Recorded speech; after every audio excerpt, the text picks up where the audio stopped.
Hello friends, હું કલા રામોલિયા સુરતથી કુકિંગ સ્ટુડિયો બાય કલામાં તમારું સ્વાગત કરું છું. આજે આપણે એક સરસ મજાની રેસીપી બનાવવાના છીએ. અત્યારે શિયાળાની શરૂઆત થઈ ગઈ છે અને રાતના જમવામાં શું બનાવવું એ પ્રશ્ન બધાને ઉદ્ભવતો હોય છે. તો આજે હું સરસ મજાની રેસીપી લઈને આવી છું જે તમારા ઘરમાં ખૂબ જ પસંદ કરવામાં આવશે. તો ચાલો જોઈ લઈએ રેસીપી. પણ એ પહેલાં જો હજી સુધી તમે મારી ચેનલને સબસ્ક્રાઈબ ના કરી હોય તો સબસ્ક્રાઈબ કરી લેજો અને બેલ આઇકન પર બટન દબાવી દેજો જેથી મારા નવા વિડીયોની નોટિફિકેશન તમને મળતી રહે. સૌપ્રથમ મેં અહીંયા એક બાઉલ લઈ લીધું છે. તેમાં એક વાટકી જે ખીચડીના ચોખા આવે છે તે લીધા છે અને અડધી વાટકી જેટલી મગની ફોતરાવાળી દાળ લીધી છે.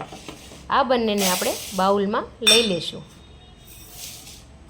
અને બધું મિક્સ કરી લઈશું. ત્યારબાદ તેમાં આપણે પાણી ઉમેરી 2 થી 3 વાર આપણે તેને ધોઈ લેશું.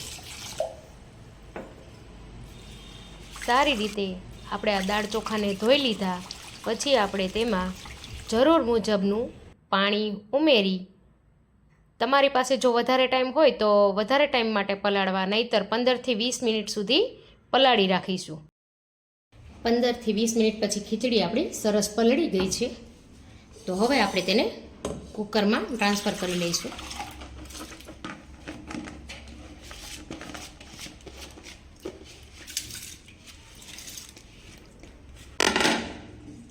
અને ત્યારબાદ તેમાં કુકરમાં આપણે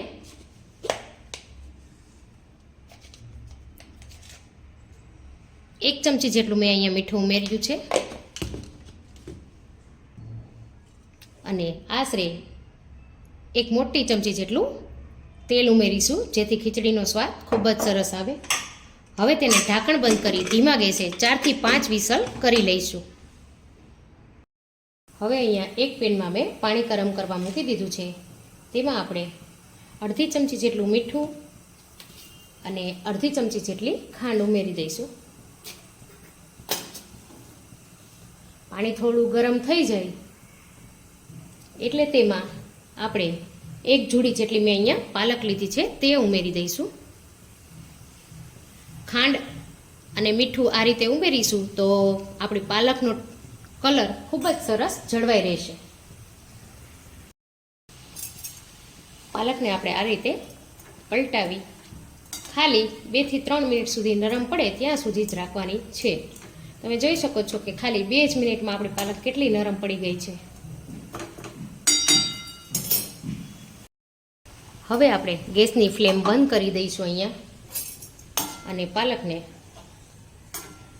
આપણે વધારે પડતી ગરમ નથી કરવાની. તેના પાંદ આ રીતે લઈ અને આપણે અહીંયા મેં બરફવાળું પાણી લઈ લીધું છે તેમાં આપણે ઉમેરી દઈશું જેથી તે ઠંડી ફટાફટ પડી જાય.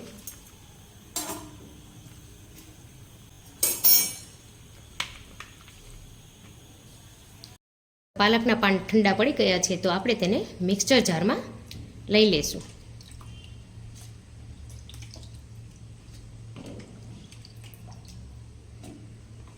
અને આપણે તેની પ્યુરી બનાવી લેવાની છે. તો હું મિક્સર જારમાં લઈ અને તેની પ્યુરી બનાવી લઉં છું. હવે તમે જોઈ શકો છો કે આપણી પ્યુરી બનીને તૈયાર થઈ ગઈ છે. હવે મેં અહીંયા એક પેન ગરમ કરવા માટે મૂકી દીધી છે. તેમાં હું મોટી 2 ચમચી જેટલું તેલ ઉમેરી દઉં છું. તેલ થોડું ગરમ થાય એટલે આપણે તેમાં 1 ચમચી જેટલું જીરું ઉમેરી દઈશું. જીરું થોડું તતડે એટલે આપણે તેમાં 2 ટુકડા તજ લીધા છે અને 2 થી 3 લવિંગ લીધા છે એ પણ ઉમેરી દઈશું. ત્યારબાદ તેમાં અડધી ચમચી જેટલી હિંગ ઉમેરી દઈશું. તજપત્તું 1 ઉમેરી દઈશું. આદુ અને લસણ મેં એકદમ બારીક સમારીને રાખ્યું છે તે પણ ઉમેરી દઈશું. ત્યારબાદ 2 મરચાં લીધા છે તીખા અને 2 થી 3 નંગ લીલી ડુંગળી લીધી છે તે પણ ઉમેરી દઈશું.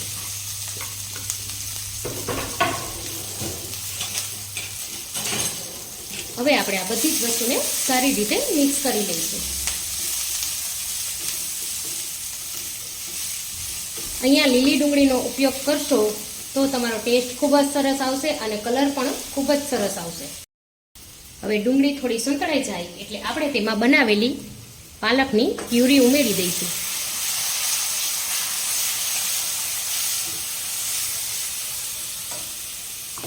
થોડું પાણી ઉમેરી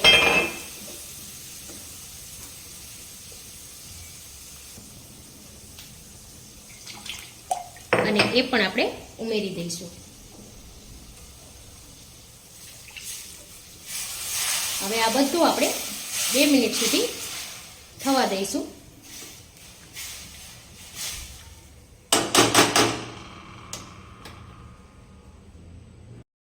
હવે આપણે આ પ્યુરીમાં અડધી ચમચી જેટલો ગરમ મસાલો ઉમેરી દઈશું અને થોડું મીઠું આપણે ગ્રેવી પૂરતું જ ઉમેરીશું, કેમ કે આપણે ખીચડીમાં મીઠું નાખેલું છે. તમે જોઈ શકો છો કે ગ્રેવીનો કલર કેટલો સરસ ગ્રીન દેખાઈ રહ્યો છે. હવે બીજી બાજુ આપણી ખીચડી પણ ખૂબ સરસ એવી થઈ ગઈ છે. તમે જોઈ શકો છો કે એક દાણો સરસ છૂટો છે. આ રીતે ખીચડી આપણી બનીને તૈયાર થઈ ગઈ છે. હવે થોડી પાલકની ગ્રેવી સરસ થઈ ગઈ છે અને ડુંગળી પણ સરસ ચડી ગઈ છે, તો આપણે બનાવેલી ખીચડી ઉમેરી દઈશું.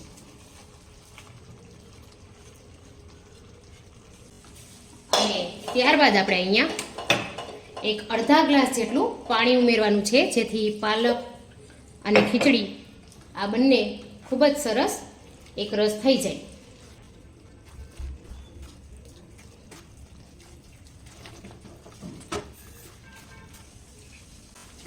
જેમ જેમ ખીચડી અને આ પાલકની ગ્રેવી મિક્સ થશે તેમ તેમ એનો કલર સરસ ગ્રીન આવતો જશે.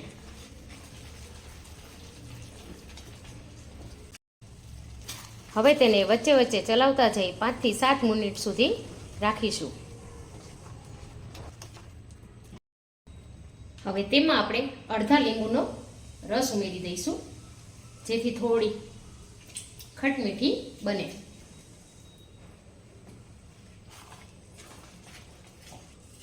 તમે જોઈ શકો છો કે ખીચડી આપણી કેટલી સરસ તૈયાર થઈ ગઈ છે.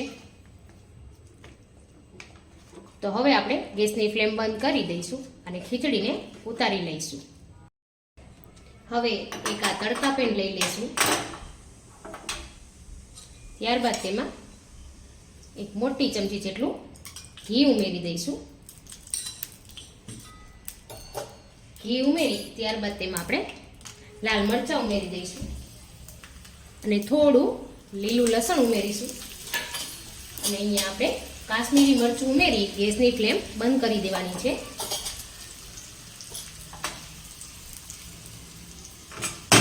આ તડકાને આપણે આ ખીચડીમાં ઉમેરી દઈશું.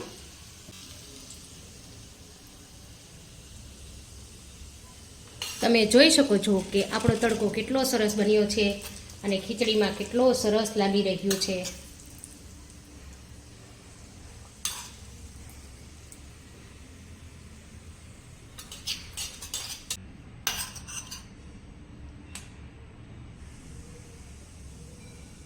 હવે તેમાં વચ્ચે આ રીતે મેં આદુની લાંબી લાંબી સ્લાઇસ કાપી લીધી છે, તે રાખી દઈશું, જેનાથી દેખાવ ખૂબ જ સરસ આવશે. અને લીલું લસણ ઉપરથી થોડું થોડું આ રીતે ઉમેરી દઈશું. તો તૈયાર છે સરસ મજાની લસુણી પાલકની ખીચડી, જે દેખાવમાં ખૂબ જ સુંદર લાગી રહી છે અને ટેસ્ટમાં તો એકદમ સરસ લાગશે. તો તમે પણ જરૂરથી ટ્રાય કરજો આ લસુણી પાલક ખીચડી. આ ખીચડી એકદમ હેલ્ધી છે અને શિયાળામાં તો ખાવાની ખૂબ જ મજા આવશે. તો તમે બનાવીને મને જણાવજો કે તમને મારી રેસીપી કેવી લાગી. હવે આ ખીચડીને એક ડીશમાં આપણે સર્વ કરી લઈએ. તેના પર પણ આપણે પાછો તડકો લગાવીશું તો તે ખૂબ જ સુંદર દેખાશે. જોતાં જ ખાવાનું મન થઈ જાય તેવી બની છે. તો તમે પણ ઘરે જરૂરથી ટ્રાય કરજો. તો મળીએ નવી રેસીપી સાથે.